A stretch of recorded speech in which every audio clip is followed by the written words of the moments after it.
Let's revisit our top story this hour. The Chinese government has reassured the African people that stringent public measures are being enforced to ensure that its nationals traveling into the continent are free from the COVID-19 virus. Speaking today on a leading Kenyan broadcaster, CGTN News, the Economic and Commercial Minister Chancellor of the Chinese Embassy in Nairobi, Dr. Guo Ce, spoke of China's latest efforts in fighting the novel coronavirus outbreak.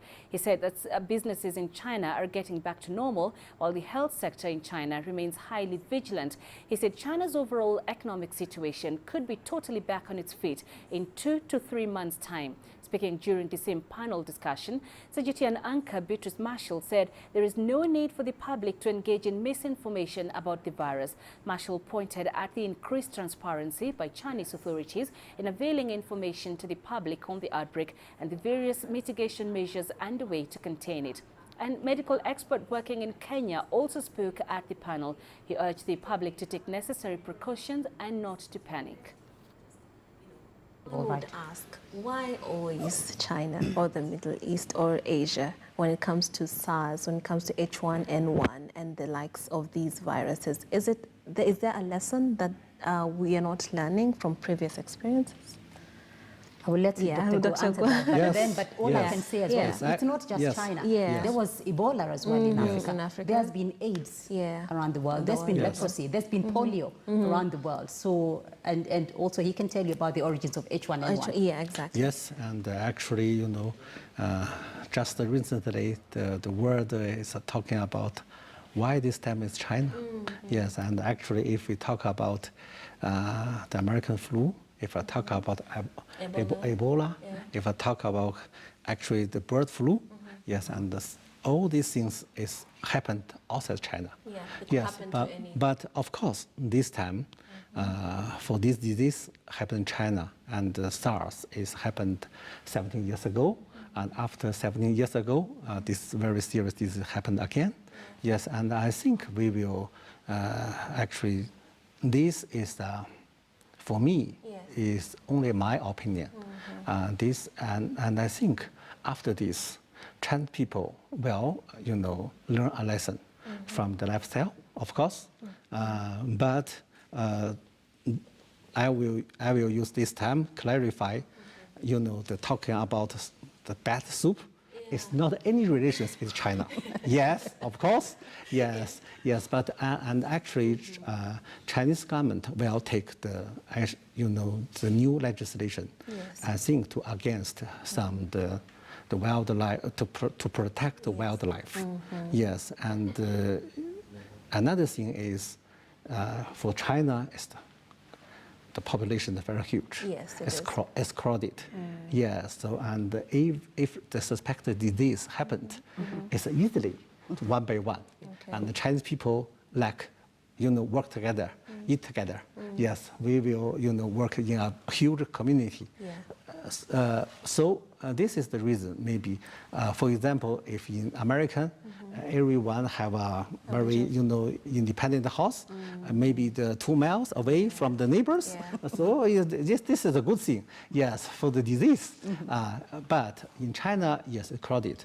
And also, although you will see China is the second largest economy in the world, and China can do. You will see, especially the Kenyan people, can do everything. It's very fast, yes? But these things happened. It's the actually is the witness. China is still a developing countries. Yes, especially for the health week. Although we seemed maybe strong, but yes, this disease happened to some extent. Yes, in Wuhan, yes, maybe it's not very strong. So we will take, you know, actually development the method, actually to upgrade the health care. Yes, the hospital, the level. Yes, and so for me, I believed in China to developed countries, we have a long distance to do. Yeah, you have also a way to go, but you're working on it. Beatrice, could you give your closing remarks briefly as we take a break? Well, my closing remarks would be to journalists and to our level of information and to where we are gathering our information.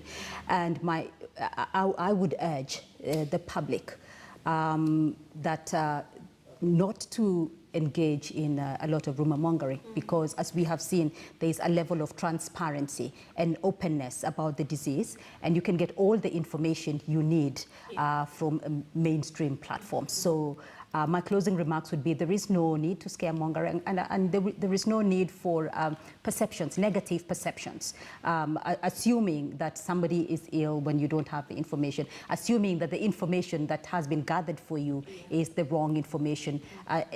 You know, there is no need for that, because the level of transparency that is before us is so wide that if we do our research as journalists, and if we need to dig deeper as journalists, there is that open platform, both from China and both from our local health institutions, that we can get that information. International communications and international helping each other is very much important, because see, now media works globally. Yes. You know, whatever is spoken here is even spoken across the globe and even seen across the globe. So I think all the governments should come together and find out there are people who are traveling from China to India and India to Kenya. There are so many people like that. So I think there, in that space, it's not just the Chinese government or the Kenyan government who should be worried about it. It should be the intermediate governments also taking care about these things, finding out who is the infected person. The flight patterns. And yes, the patterns of these things, and isolate them there itself, rather than sending them to a country where there is no virus.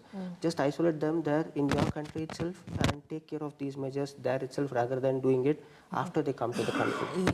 So I think it plays a major role when governments work together in hand with each other, and especially the media plays a bigger role in this. Definitely. I'd like to just add on to one rumor which was spread. You know, rumors spread faster than the facts. True. Because in India, there was in a village, there was a rumor spread that this guy is having a coronavirus. He was so badly depressed, he committed suicide. He killed himself. Having facts, nothing. No facts at all. There is no coronavirus, nothing. So I think baseless media coverage or having wrong facts being covered, they affect the people a lot. So government should take care that these things are not being happening, and all the government should work together to fight this virus. And in fact, now, as the doctor said, the virus levels are coming down. The number of cases being recovered and cured are being high. So I think there is nothing to panic as of now.